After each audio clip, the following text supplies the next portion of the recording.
Hey, this is Phoenix. This is another VOD review. Today we're going to be looking at Kazuko's gameplay. They are currently a Gold 3 player. They're going to play Ana, Baptiste, and Moira for us today. For context, I'm a GM support player. I mostly play Mercy, Ana, Kiriko. But other than that, let's just get straight into it.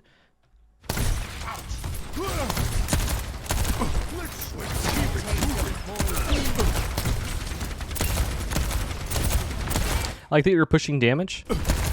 That's always really good to see. Nice, good job picking your Widow up. Probably didn't need to use your burst heal there, so that's maybe like a little bit of a waste. You could have just shot your healing at her one more time, and that would have been good.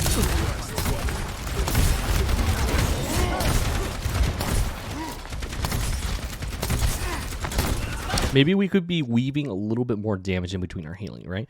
So instead of just heal, heal, heal, I would like to see more damage, heal, damage, heal, damage, heal, that rhythm. So, and that's actually something I noticed throughout your gameplay is it looks uncomfortable when you do try to do it here and there.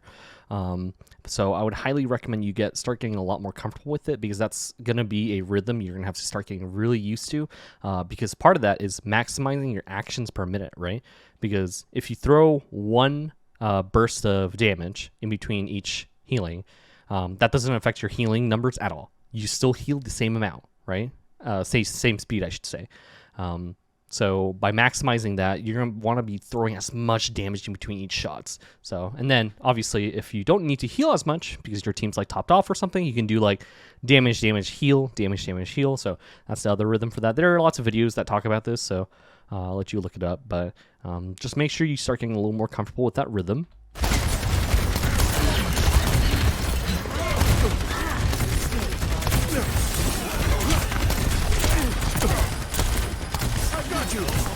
Go back for a second here.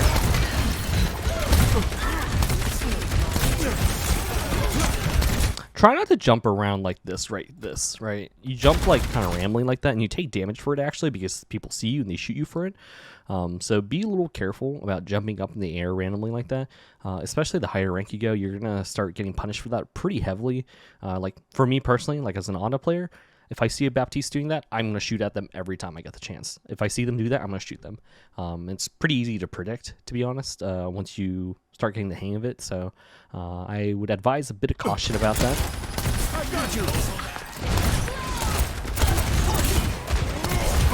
Yep, and make sure we're pushing out as much damage as possible. Hopefully we hear the Genji to our right. Look back at her Widow maybe for a second, because it sounds like she was getting shot at. Good kill on Ana. I like the pick a lot. This is a little dangerous because look at where you are, right, in relation to your own team. So your monkey's over here, right? He's gonna jump right there, and then you're right here. And see how out of cover you are? In order for you to get back to cover, you have to walk all this distance back. Versus, I understand you saw the Mercy, you want to shoot at her, but you didn't need to swing this far, right? We could have just been right here. Or even better, we could have been here too as well if you wanted to with the payload. Personally, I'd probably be like right here, and then seeing the Genji and Orisa, this is when I go back into cover and go into this angle now all of a sudden, start shooting from this angle. So these are all things to consider. But yeah, you like stepped out, and then you almost got javelin for that, which Moira takes for you. It's like a get down Mr. President moment.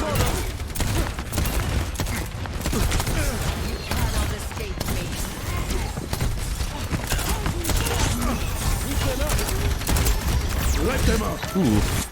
Oop. Whoa, I clicked the button and I got like shot backwards. Really aggressive window here, right? Really aggressive. I want you to notice something though. See what Orisa does? Actually, go back. Windows, she sees that, pushes your whole team back. And now look at you. You're gonna be forced back up, right? Yep, just like that. And then all of a sudden, this window, now no value. So just be a little more thoughtful about when you're placing the window down.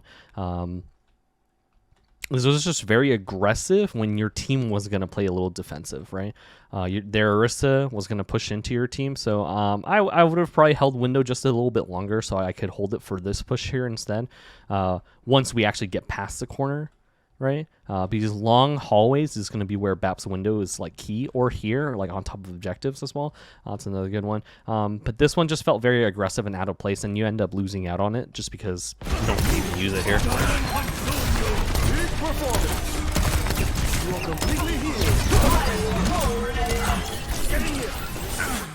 Very, very nitpicky, but you see what you did right there? Alright, so we'll actually put on slow motion. Alright, do this. Alright, throw down immortality. Nice, very good. I like that you actually put it even behind cover so they can't shoot at it. Very nice. What I didn't like was this right here. Using your burst heal on, let me see. Right here. So we put down immortality. Or let's see in a second. Immortality. And then using our heal when our Bastion was full, our Hanzo was pretty full.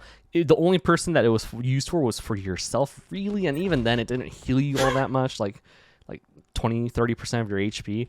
You know, but ideally you would have used the heal right now after you all take this damage, and then guess what? Bastion gets the full benefit of it. You get the full benefit of it because there's that bonus healing you get from if you're under half HP, right? And had you had done that, guess what? Bastion would have survived this right here. He would have survived. So, something to consider, and I want you to think about. Be a little more thoughtful about your ability use, especially on sequencing it properly like that.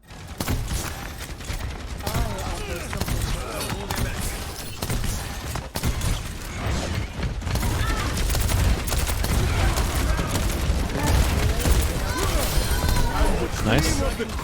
Ooh, nice try on the immortality.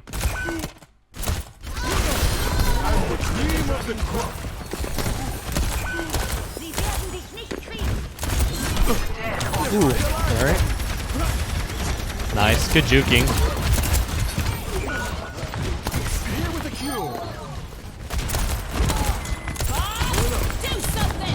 Alright, let's start backing it up. Find cover, right? Nice, there you go. Very good. Breaking LOS. Keeping your Moira up. Bastion was all the way up there for some reason. It happens. It'd be like that.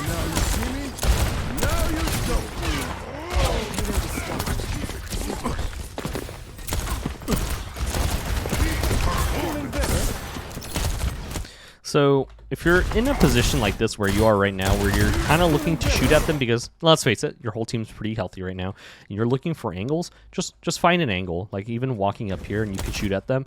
But you're in a kind of weird spot right now. Like constantly be looking for off angles that you can pressure from. That's going to be what, you know, your job as a support is going to end up being a lot of times, is just finding off angles and pressuring, right? This is a really good case where you could be probably up here, and then also, you know, I see it right now happening. The ult from Genji, you know, as long as we're properly utilizing our cooldowns, we can deny him his ult, like, really well. And I actually think you do. So nice. Now it takes 2 swings again to kill you.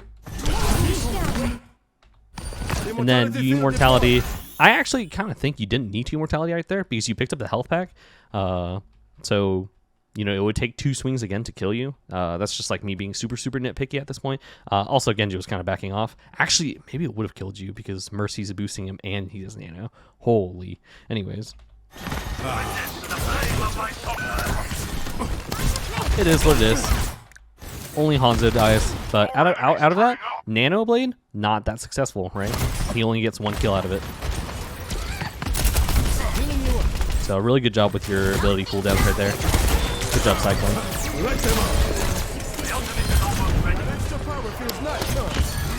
Maybe a little overkill on the window. Probably didn't need to use it right there, but it is what it is. I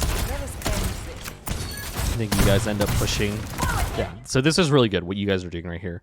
If you ever get the opportunity to push up like this, always do that, right? Because now you're going to get all this space for free as long as you guys keep pushing this. Good. I'm glad you didn't look back, see the Hanzo by himself, and go back. Very, very glad that you stayed on point.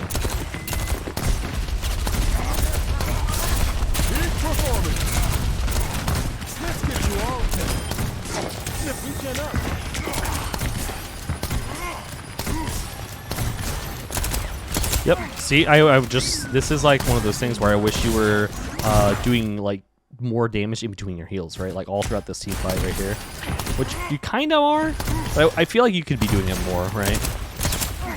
Also, part of it too is just brushing up on our mechanics, our aim in general. Like that's always something I'm gonna be always telling people if they ask me for VOD reviews, is just be like, hey, Like just always just polish up on your mechanics. Like that in of itself will rank you up probably. But you know, so it's always a worthy investment. Just checking, polishing up on your mechanics, aim trainers, free for alls, things like that. And I'll link workshop codes that I think I like to use personally. Probably could have thrown immortality for him right there. Feels bad.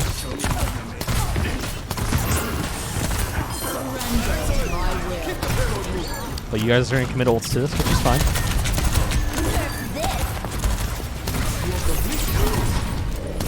Nice, good immortality. But like right here, see how you're healing Bastion? Could be shooting at Diva 2 in between each of the shots, right?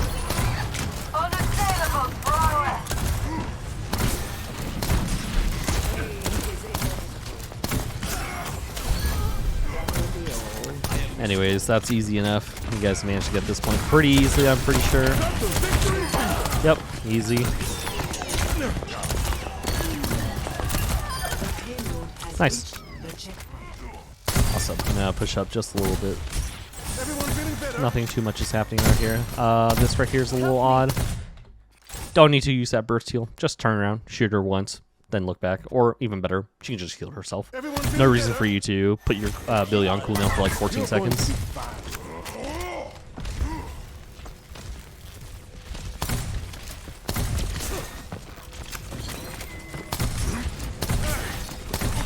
Amplification matrix ready.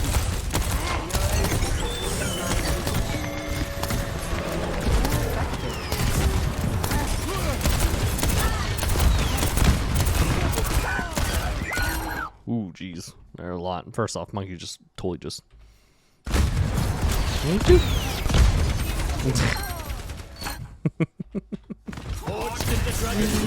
That's awesome. Alright, I'm glad you're not windowing this, by the way. I cannot explain like how I tell how many times I see people lose a fight like this and then still commit ults to it. The best thing you can do though is see like what Mercy just did on the enemy team is bait out as many ults as you can, which they end up actually doing here, right? So there's the Nano Blade, the Valk, 3 ults just to get a Bastion, Hanzo, and Baptiste after the fight was already lost. That's huge. And you guys still have time to touch again, like fight like multiple times. So it's awesome. Such a misplay by the enemy team, by the way. That probably costed them the defense right there.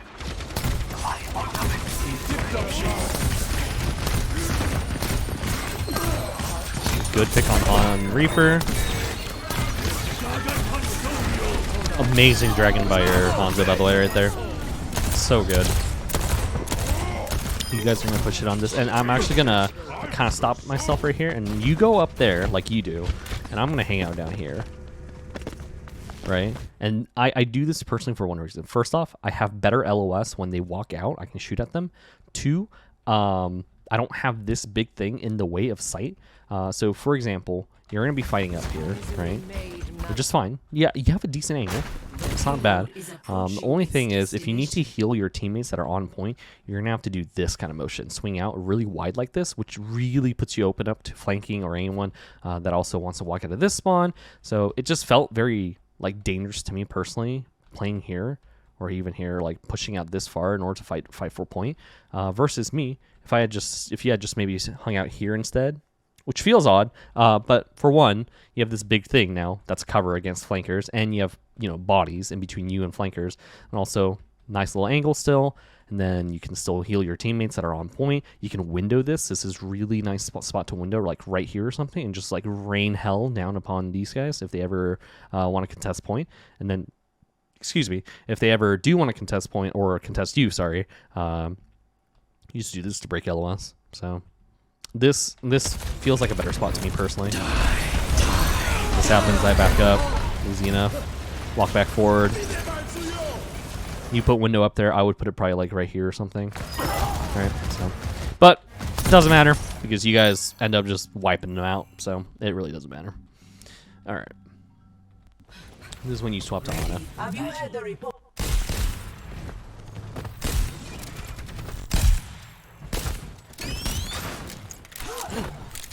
Sorry if you heard me swallowing water right there. I'm trying to take care of my voice because I'm losing it slowly. Alright. Stop the payload. I like that you're looking for damage. That's always nice to see. Could be probably doing it more though. You don't need to be like just looking at Orisa. You could be looking at the enemy team. And then this is actually something I wanted to point out. A lot of times on your Ana, I would say honestly like 60-70% of your nades are kind of a waste because you end up either using it on your teammates when you want to, like your teammates either get in the way of it or you either like miss entirely. You gotta take the split second, like half second even, to just slow down and like line it up. So otherwise you're gonna just miss a lot. As is right now, you're missing out on like a pretty significant amount of value from your nade right now, just because you're putting it on cooldown, and most of the time it's never actually been like being used like properly. Not properly is not the right word, but it's not like being used to like its max potential, right? And that's what we're trying to do with each ability. It's like try to milk as much value out of it. So just take like the half second just to line it up, because as is right now, you're just like flicking it right now. So just slow it down a little bit. For a character like Ana, you can actually afford to slow down just a little bit. She's one of the few characters where you actually want to play more thoughtfully, right?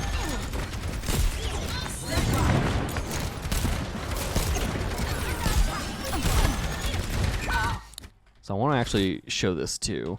So you see how Orisa is going to now go around like this to, like you're playing right here, this is fine. See how Orisa is going to go around like this? This is kind of our cue to actually do this kind of motion, right? Play here. Okay, Mercy dies, and then that's when you're like, I gotta back up. We're going to start doing this, right? Maybe we can play here now, right? Because I'm going to, like if I'm walking, like this is walking speed, I'll be playing here now. Have access to my Pharah. I still have access to the enemy team if I want to anti, and my Orisa. Now, fortunately, Pharah does die, and so at this point, what you actually want to do is just this. See you later. Orisa can literally die. Yep, and just do this, and I hang out with my Mercy. So, unfortunately, what happens is this, right? You keep Orisa alive long enough, she dies. Mercy came down here because she felt like she could do something, right, with Orisa. She ends up dying. Like, oh my god, she like pops like a balloon. She's just gone. And then you end up probably dying right here, right? And so, by the way, point is here now. Payload's here now. You no longer have a chance to fight this now 5v5. You guys lost the opportunity because you actually ended up staggering the Orisa so hard that she doesn't get an opportunity to like even touch point. But like, check this out right here.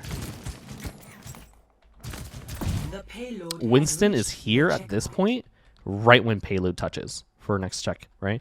Imagine had he died, like literally, like even like 2-3 seconds faster, right? He could have touched point. That would have been another team fight right there. You guys would have had the opportunity. Plus, you would be alive had you taken the route that I just showed you. So you would be like right here, probably able to fight point. Like you guys could actually come out with the full 5v5 again. Unfortunately, though, you kept your tank alive just long enough to where he can't touch, and that honestly, that's pretty heartbreaking. So I want to show you that just because you know, I'm not trying to bash you for it or anything, but I did want to just point that out to you because that was a pretty big blunder.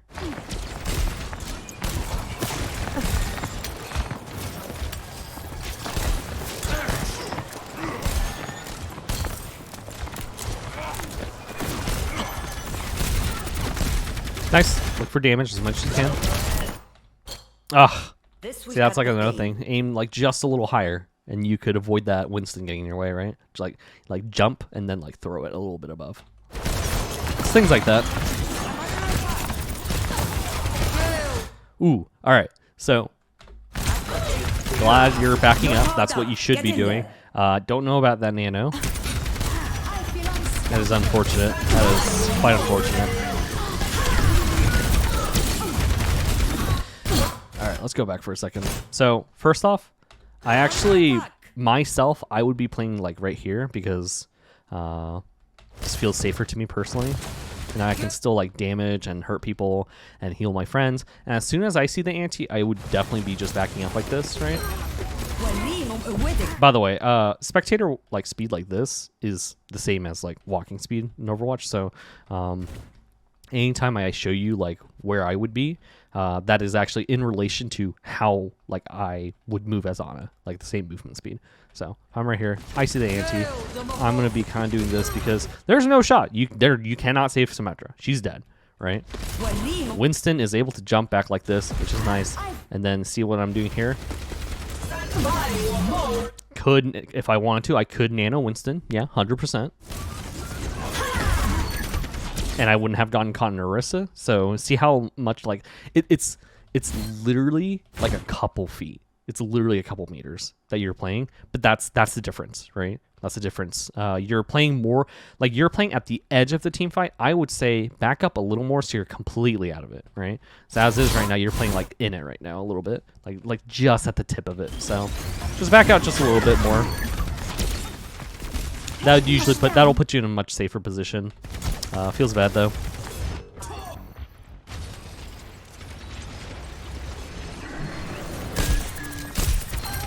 I like that you're looking for damage. Nice anti.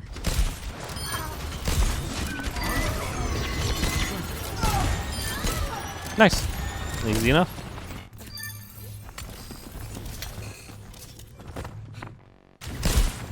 Skip ahead just a little bit so I can get to where the action is.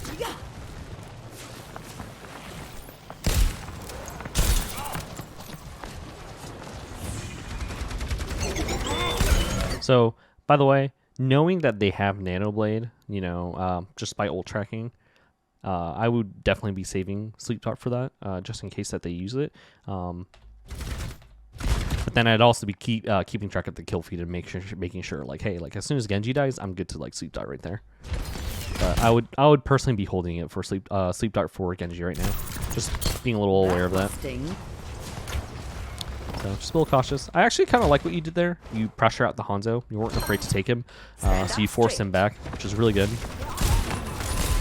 I would have seen him right there. I would be like, oh my god, he's gonna blade. He didn't, so that's good. He's dead now, so now we can Sleep Dart without any issue, or not without issue, but like without like being as pressed about, you know, denying his ult. Which nice, good anti, and that should confirm the next team fight for you guys. So very good job. If you guys are able to kill it. Nice, there we go.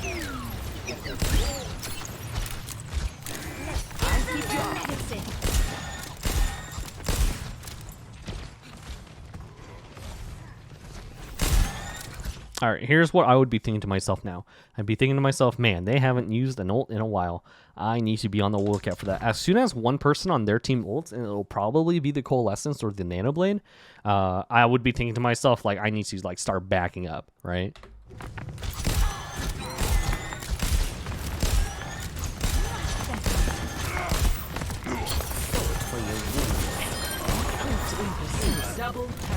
Nice, but you guys are like constantly just staggering them over and over, so that's huge. They're just kind of like walking into you guys like randomly. I don't know why. That's interesting. Nice try on the sleep. Ooh, it could be a kill on Junkie Queen.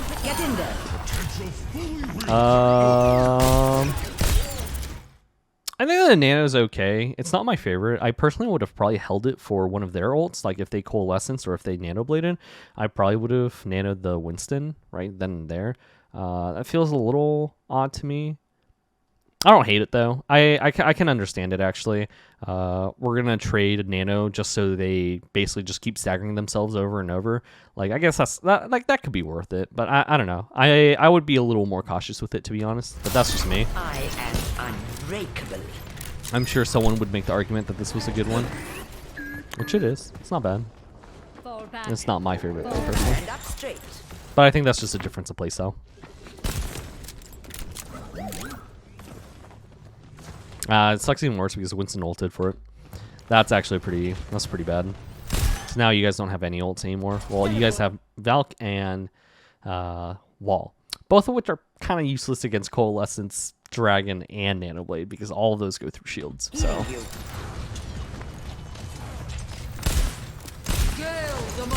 All right, we hear her ult like that immediately.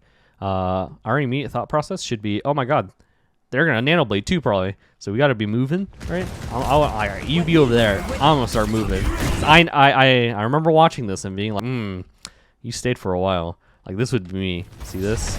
Oh yeah. How safe do I feel? Plus I get to sleep that probably, right? And you get caught out, but I'm over here chilling. Right? And probably keep Winston up, probably keep Sim up, and then, you know, if I still had Nano, if you still had Nano, I would Nano Monkey right then and there probably. So that's probably how I would have played it. I hope like me like talking about my thought process and what I would do helps. But I basically think you basically just you overstayed your welcome, essentially, is what it was. Like you should have started moving as soon as Moira coalescence, because that's like a cue for me to be like, oh, they're probably gonna nano blade, so I'm gonna get out of here, which they do. So, right, so something to consider.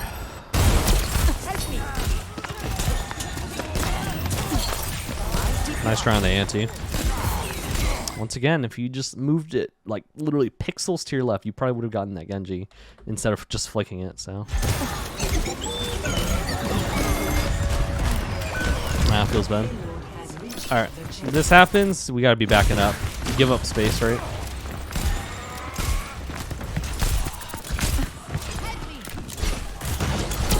Nice try on the sleep.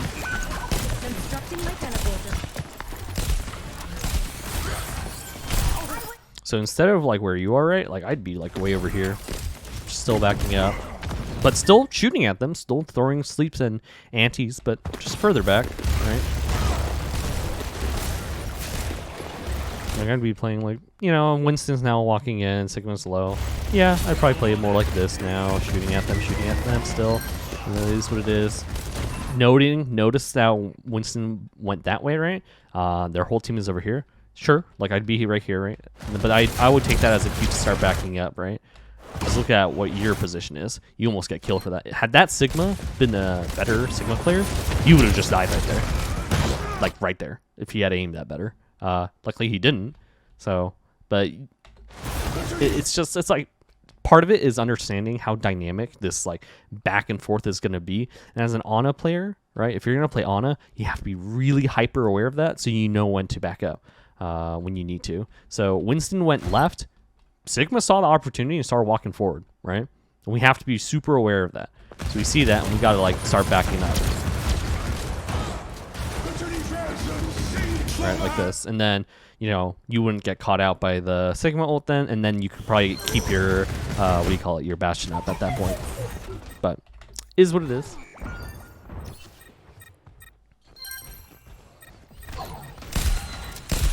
Enough whining. You're fine. Taking damage. Yep, finding cover immediately. See, they punish you for walking out in the open like this. See how out in the open you are? You could have been like over here, maybe even. You know, and then if you need to look at Winston and look like this, see how out in the open you are? And you see that and they start punishing for it. At least their Ana does. So. Taking damage. You're powered up. Get in there. Nice. Good ante. And then, heartbreakingly, no one touches, which feels really bad. That is pretty tragic. I would be pretty sad if I were you. Alright. I wanted to talk about this. You're playing very defensively here in nature, and I think it's because they have a Genji on the enemy team. To be honest, I would still play here, mostly just because, you know, at the end of the day, like, you can't give this up for free, this long, narrow hallway, right? So the only way Genji's really going to be able to get to you is basically going this way then. Because if he just walks up like this, right? If he just walks like this in order to get to you, you're going to see that. And knowing where the flanker is or knowing where, you know, the enemy is like literally like half the battle. So you can be more aware of what's going on.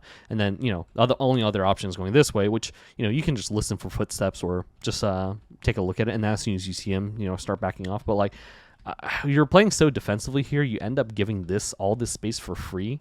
Right, which feels really bad because, you know, at least make them fight for it, right? At least make them like fight a little for it, and then you know, as as the payload comes here to this corner right here, sure, you know, start backing up and moving more this way, right? Maybe play like this for a little bit, and then playing up here, jump up here, then playing here, or playing over here, or another option would be playing like way down here. Not my favorite because it's really easy to get caught out down here, but you could play here potentially as well. And then as the team fight develops, start moving more and more around. So all this, as I'm talking, is like positioning proactively, right? Because if you position reactively, it's too late by then. You're gonna get caught out. There's a high chance for you to die. So you want to be constantly like thinking about your positioning to be, one, dynamic. So you should be constantly thinking and being okay that it's gonna change constantly. And then two, examining your own teammates' positioning, the enemy team's positioning, and thinking to yourself, where can I still see the enemy team to shoot at them? Where can I see the enemy, like my own team, to heal them? And then three, where can I still be safe, right? All those three criteria, if met, is a good position, right? That's good positioning. But we can't like sit there and think to ourselves, right? This is like a habit that we'll start drilling into ourselves as we, you know, play this game more and more and start considering those three things. But I mean, like I would be here, to be honest. There's no, I feel like this is just, it feels very defensive for no reason. We give up a lot of space for it. Stand up straight. My condition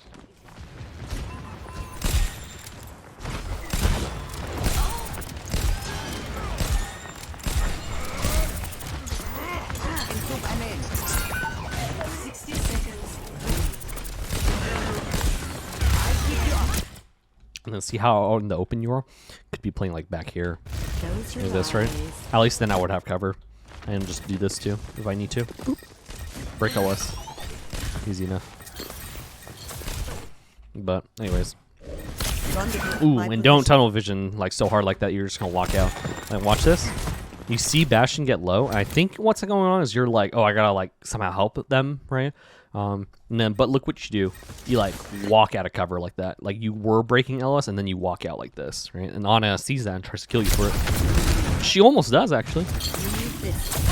Ooh, had you not healed yourself, she would have killed you right there. That's crazy.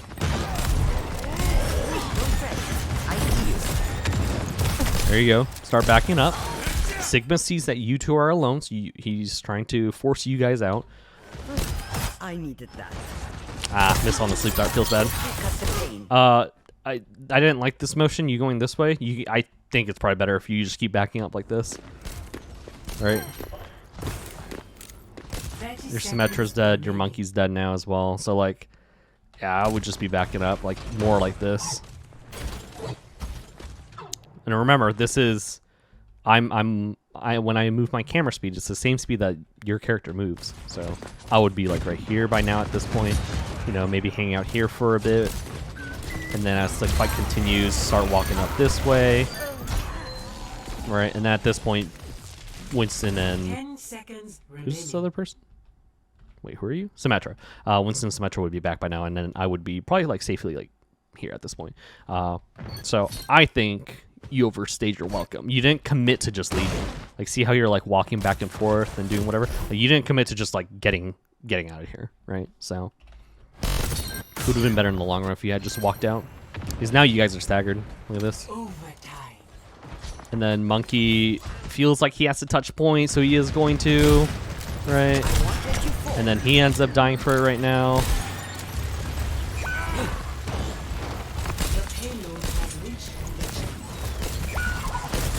And then you guys end up dying again, I'm pretty sure.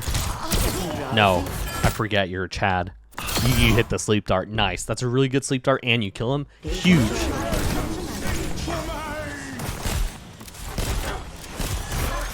Good job keeping your Symmetra alive. Alright. I don't know if you're in comms or not. Consider this. You are forcing a 3v4, and you use Simwall for it, right? You don't have your tank with you yet. He's on his way.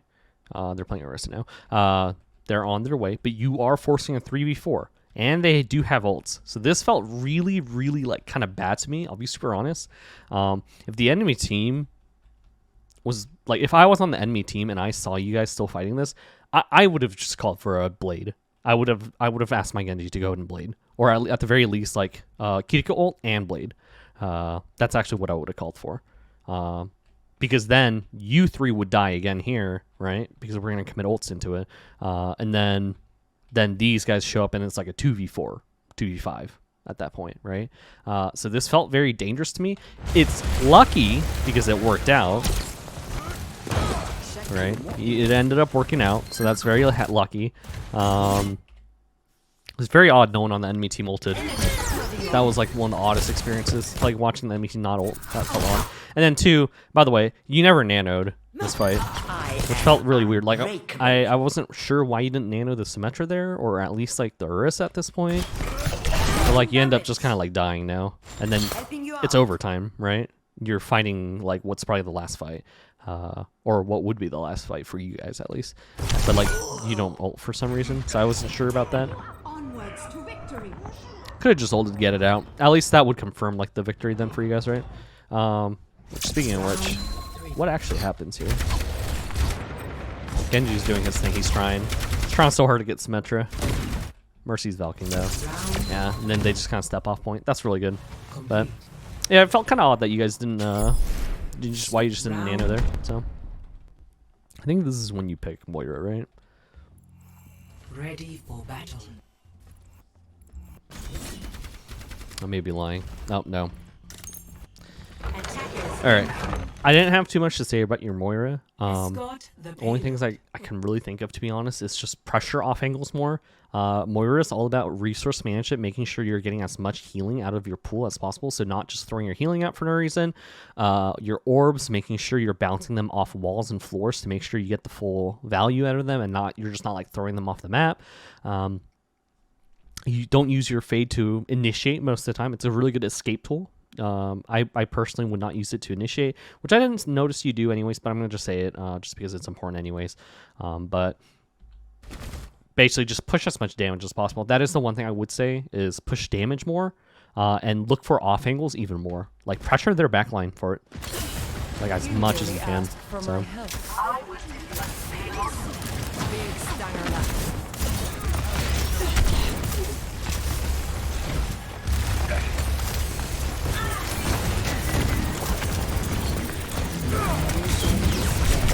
Like, see how you're going after Sigma right there? Could be like doing this more instead, like this, right? Pressuring that Genji, and then pressuring him back, and then as you walk forward, which you're finally doing it now, by the way. Which you gotta heal yourself first. Fine, all good. It's like, now that like you can't see Sigma, you start going after supports, when I wish you would have just gone for the squishies before. And consider this. Sure, you got blown the fuck up. Don't get me wrong. Everyone looked at you there. Think of it this way. That's them not shooting at your tank, at your team, so that they can make a play. And 2, you force cooldowns that you can just cleanse by using your fade. And this is why fade is so important to conserve and like use properly. If you're not using fade like properly, it's like that's what makes like a really good Moira player, is like them using their fade properly, right? And this is a good use of it, right? You back off because you were getting blown up, but you did a job. You did your job. You forced out a bunch of cooldowns, and you relieved pressure off the front line for like a hot sack, which gives Moira enough time to actually get into a good position to start forcing them back. So.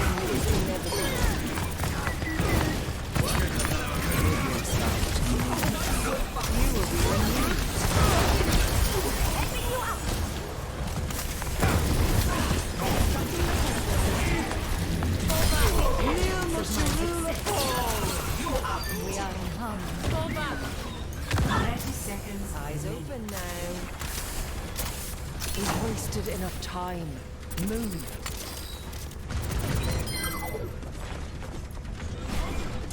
The payload has reached the checkpoint.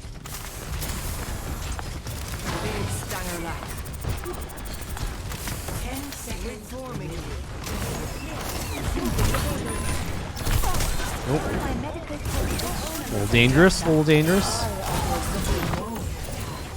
It's overtime. Just coalescence. If you ever like into overtime, you get your ult. Like if it's overtime, just smash that like button, and then do what you're doing now. Go after their squishies. You forced out Suzu, which is huge.